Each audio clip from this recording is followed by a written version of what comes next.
আসসালামু আলাইকুম রহমতুল্লাহি ওবরাকাতুহু।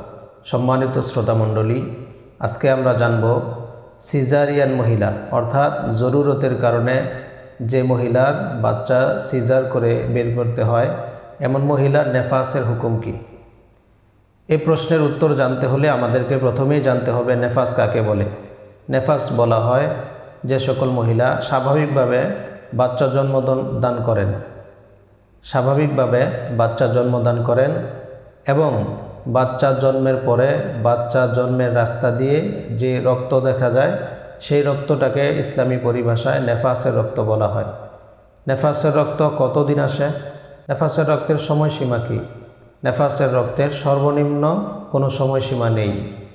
অল্প সময় আসতে পারে, তবে সর্বোচ্চ সময়সীমা হলো 40 দিন।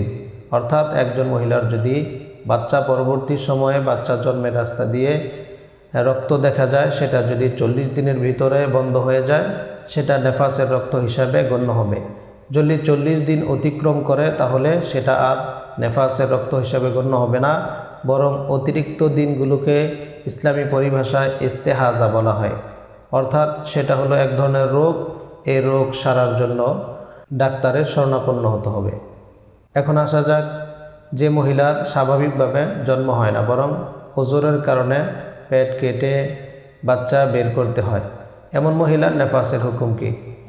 এমন মহিলারও যদি বাচ্চা জন্মের রাস্তা দিয়ে নিচের রাস্তা দিয়ে যদি রক্ত আসে, রক্ত দেখা যায়, তাহলে সেটা নেফাসের রক্ত হিসাবে গণ্য হবে।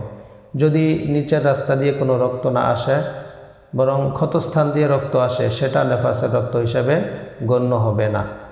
নেফাসরত অবস্থায় মহিলাদের যে সকল কাজ করা নিষিদ্ধ। নেফাসরত অবস্থায় মহিলাদের জন্য নামাজ পড়া, কোরআন তেলাওয়াত করা, মসজিদে গমন করা, বাইতুল্লাহ শরীফ তাওয়াফ করা ইত্যাদি কাজসমূহ নিষিদ্ধ।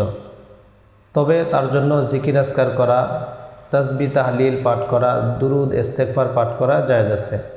নেফাসরত অবস্থায় যে সকল নামাজগুলো অতিবাহিত হয়, নেফাস বন্ধ হওয়ার পরে এই নামাজগুলোর কাজা করা লাগবে না। তবে নেফাস চলাকালীন সময়টা যদি রমজান মাস হয়, তাহলে পরবর্তী সময়ে এই নেফাসের কারণে যে কয়েকটি রোজা রাখতে পারেননি, এই রোজাগুলো কাজা করতে হবে।